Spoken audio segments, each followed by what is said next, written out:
top developments we're getting in are from our neighbor Bangladesh. Now, the country is once again on the boil, and this time after the death of a radical leader, Sharif Osman Hadi, a key figure of the 2024 uprising. Threats are open, slogans are explicit, and you can see one of the Bangladeshi politicians on the right says, "We will axe the seven sisters, we'll take them."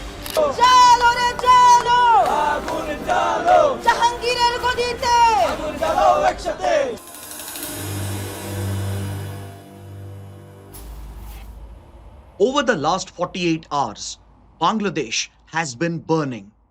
Anti-India mobs have been trying to storm the Indian High Commission in Dhaka, and they have directly threatened the Indian Deputy High Commission at Chattogram.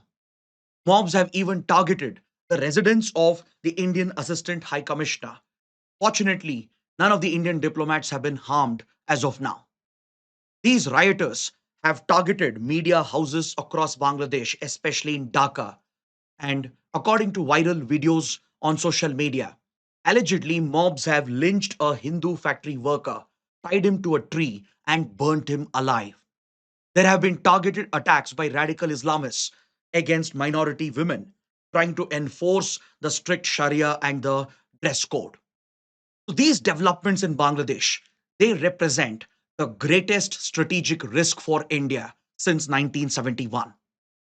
In a month when India Bangladesh were supposed to celebrate and mark their victory against Pakistan, we are dealing with a situation where anti-India elements are calling for the destruction of India and a religious war against India. And this is not a coincidence. So in this short session, let's break down what's happening in Bangladesh and understand the security risk for India and what can India do going forward to deal with a hostile Bangladesh. So first, let's talk about the immediate trigger for this violence.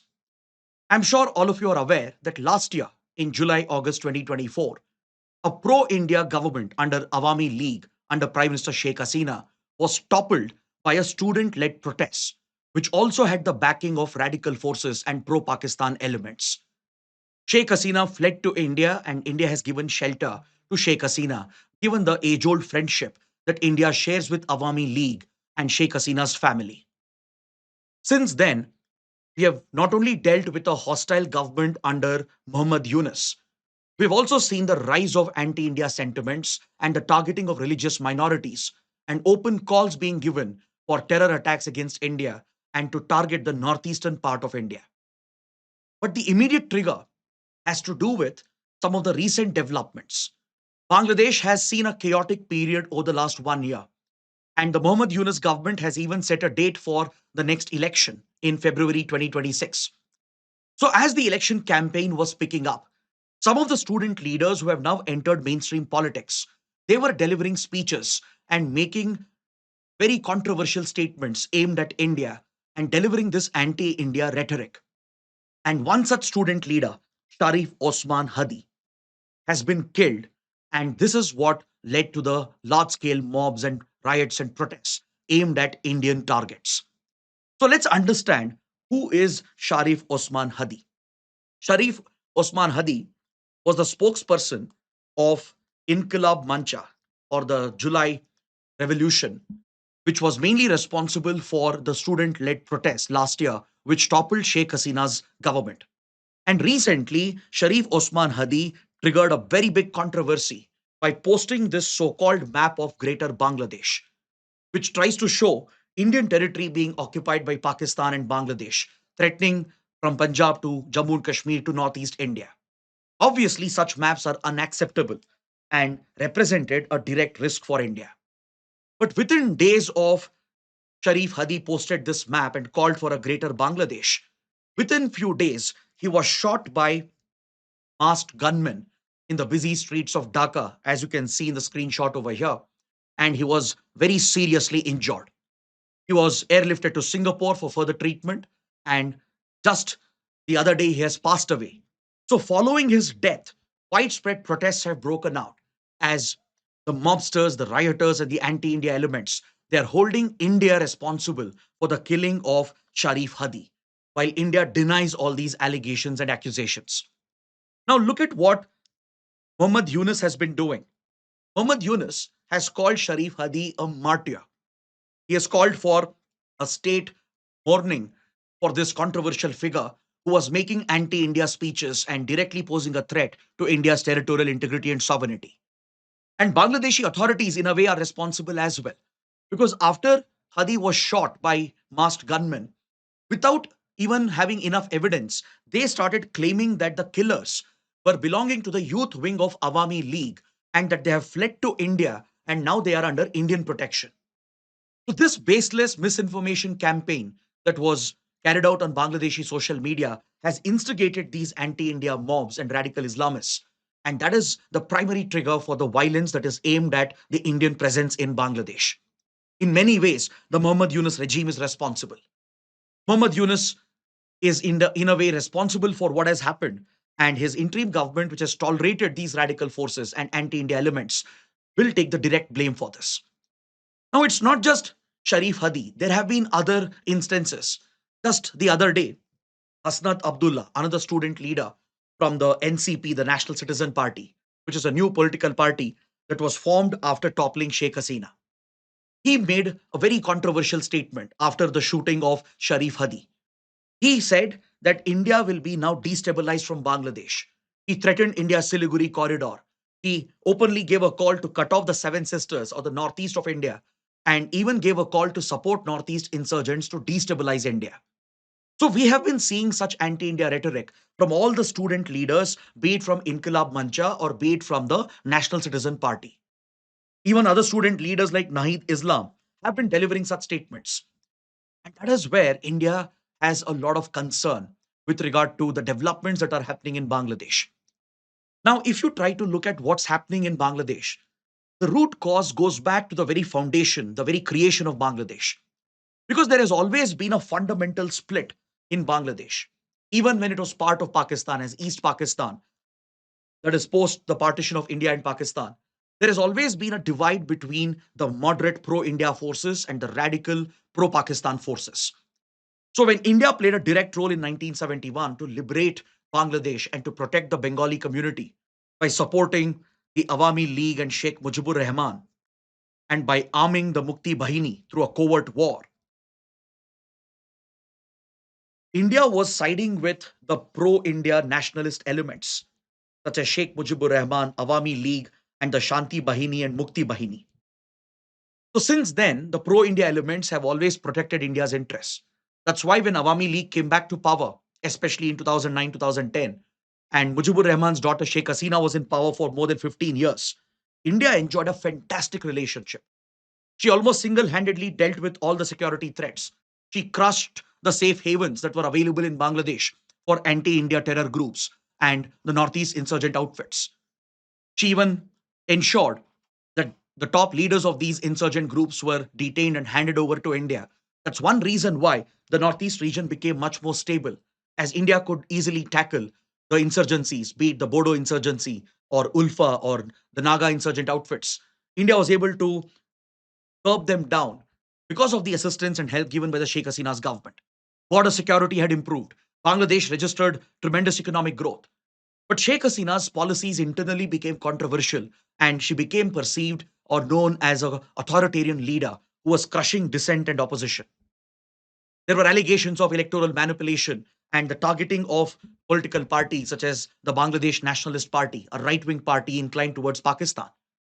And there were allegations that Sheikh Hasina was targeting the radical Islamist forces, particularly the Jamaat-e-Islami. So this led to her growing unpopularity as she was seen as a pro-India leader by the pro-Pakistan radical Islamist elements who always played a divisive role in Bangladesh. Sheikh Hasina had set up a crimes tribunal to try the war criminals of 1971 who carried out the massacre, the genocide of the Bengalis.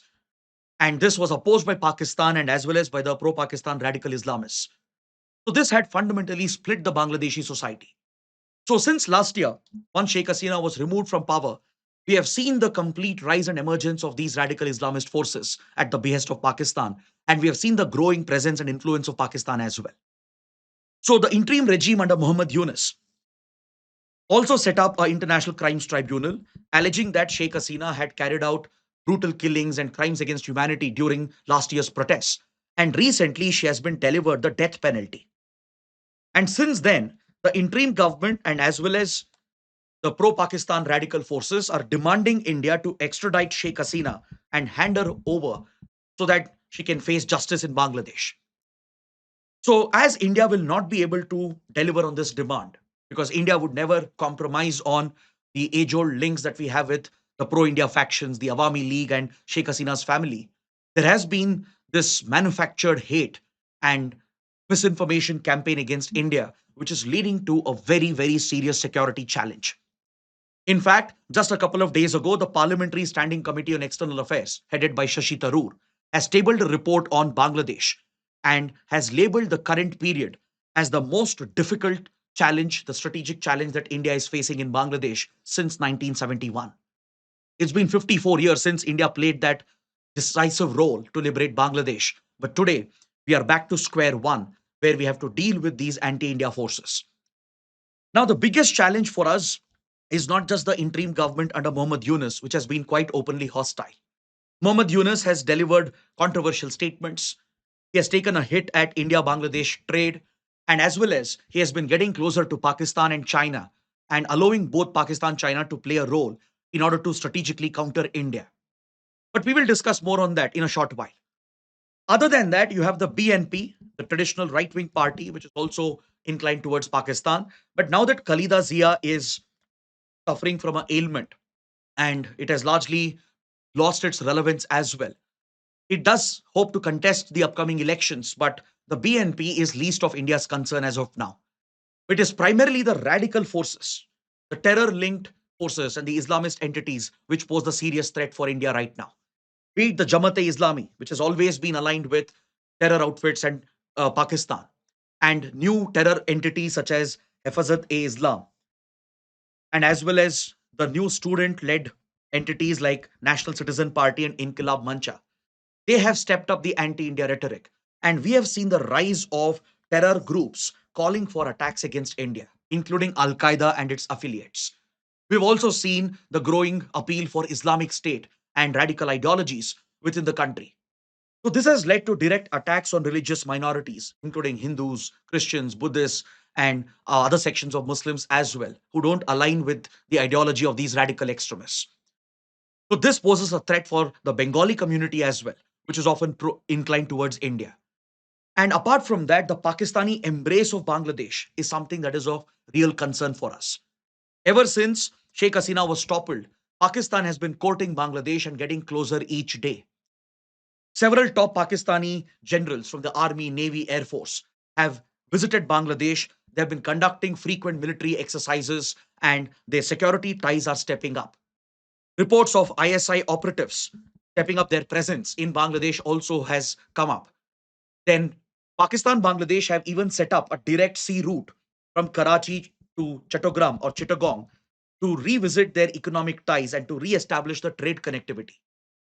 So the growing influence and presence of Pakistan with the rising radical Islamist forces poses the biggest threat for India's security with regard to Siliguri corridor and as well as the northeast of India.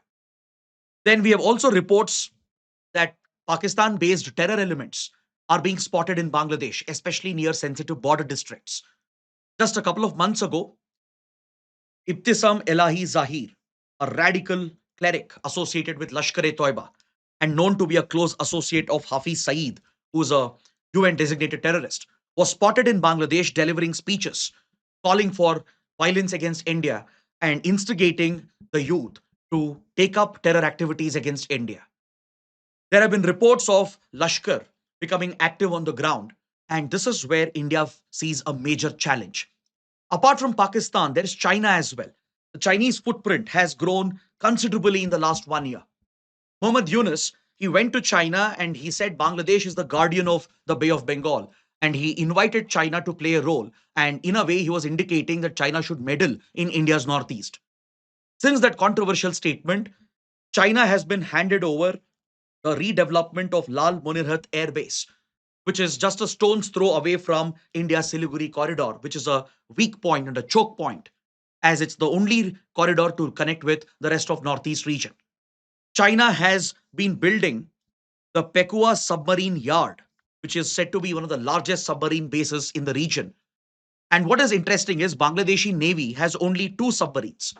But at Pekua submarine yard, 8 submarines can be docked. So the question is, would Bangladesh probably allow the PLA Navy to dock its submarines, posing a direct security threat for Indian interests in Bay of Bengal? China has also announced a $370 million investment in the Mongla port, which is strategically crucial. And as well as China is pumping up to $1 billion for a proposed hydro project and a dam project on the Teesta River, which has implications for India, especially in Sikkim and West Bengal. So all these developments, when you put them together, highlights the threat and the strategic risk that we are facing in Bangladesh. So what should be the way forward for us? How should India deal with this crisis? See, as of now, India should resist the temptation to retaliate against Bangladesh immediately. It requires a mix of diplomatic tact and hard power projection. That's the only way in which India can probably rein in Bangladesh and bring Bangladesh back under Indian influence. So, on one hand, India will have to recalibrate its diplomatic ties, and India will have to approach Bangladesh that we are willing to cooperate on the killing of Sharif Hadi. We should offer that cooperation to catch the killers of Sharif Hadi in order to ease the tensions and end the street violence which is going on. India has said we are not hosting these killers. India doesn't give space for such criminal activities. If at all they have crossed over the border, India can willingly cooperate with Bangladesh to hand over the killers of Sharif Hadi. So that will help in toning down the rhetoric on the street and bringing down the violence. But this is a leverage that India should use to put that pressure on Muhammad Yunus and ensure that Bangladesh abides by its commitments under the Vienna Convention. There can't be any compromise on the safety of Indian diplomatic premises and the safety of our Indian diplomats. This is the immediate pressure that India should bring on Bangladesh and ensure that even minorities and women are protected. On the other hand, India will have to put its foot down and say no to the extradition demand for Sheikh Hasina. Because India can't set a wrong example or a wrong precedent. India can't give up on a age-old friend, a time-tested partner.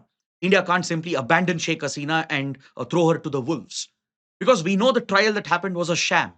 It was designed to target Sheikh Hasina and her party Awami League, which is today banned.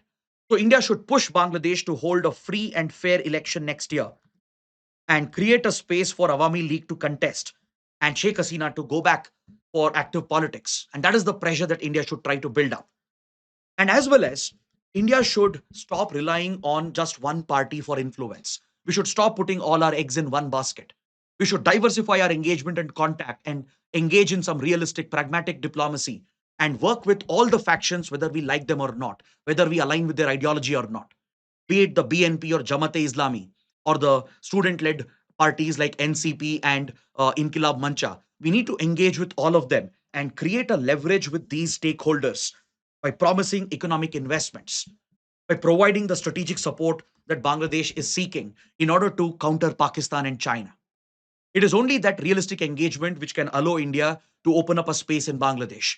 And finally, as a cautious approach, India will have to continue its hard power based approach, focusing on covert operations, not just to dismantle the terror networks and the radical Islamist modules, but also to keep a check on Pakistan and China based interference, be it from the ISI or be it from the Ministry of State Security. India will have to actively counter these threats through covert intelligence operations in Bangladesh. So it's a mix of these strategies which could probably help India to regain the lost ground in such an important neighboring country. So let me bring the discussion to an end. Let me know what is your take on this crisis and what should be India's approach going forward. Please let me know in the comments. And if you like the session, press the like button and don't forget to share this video. Thanks for watching.